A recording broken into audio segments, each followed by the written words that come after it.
ଗଡ଼ମଧୁପୁର ପଞ୍ଚାୟତ ଅଧୀନସ୍ଥ ସୁନାମୁହିଁ ମନ୍ଦିର ନିକଟରୁ 12 ଫୁଟର ଲମ୍ବର ଅଜଗର ସାପ ଉଦ୍ଧାର। ଧର୍ମଶାଳା ବ୍ଲକ ଅନ୍ତର୍ଗତ ଜେନାପୁର ଥାନା ଅଧୀନସ୍ଥ ଗଡ଼ମଧୁପୁର ପଞ୍ଚାୟତର ସୁନାମୁହିଁ ମନ୍ଦିର ନିକଟରୁ ଏକ ବିରଳ ପ୍ରଜାତିର ଅଜଗର ସାପକୁ ଆଜି ଉଦ୍ଧାର କରାଯାଇଥିବା ଦେଖିବାକୁ ମିଳିଛି।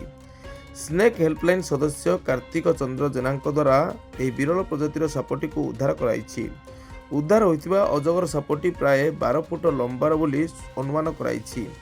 କଟକ ବନଖଣ୍ଡ ବୈରୀ ଡାଳିଯୋଡ଼ା ରେଞ୍ଜ ଅଧୀନ ଗଡ଼ମଧୁପୁର ବନାଞ୍ଚଳ ଅଧୀନସ୍ଥ ଗଡ଼ମଧୁପୁର ସୁନାମୁହିଁ ମନ୍ଦିର ନିକଟରେ ଏକ ପୋଖରୀ ହୁଡ଼ାରେ ଏହି ସାପଟିକୁ ସ୍ଥାନୀୟ ଲୋକେ ଦେଖିବାକୁ ପାଇଥିଲେ।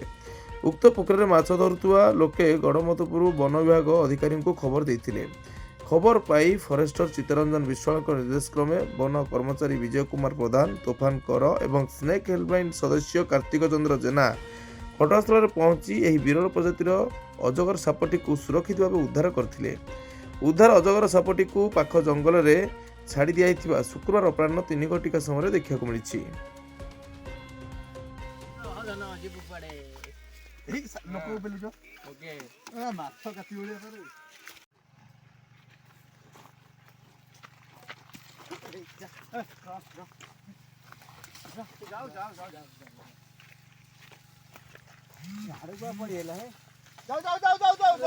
ପଳେଇବ।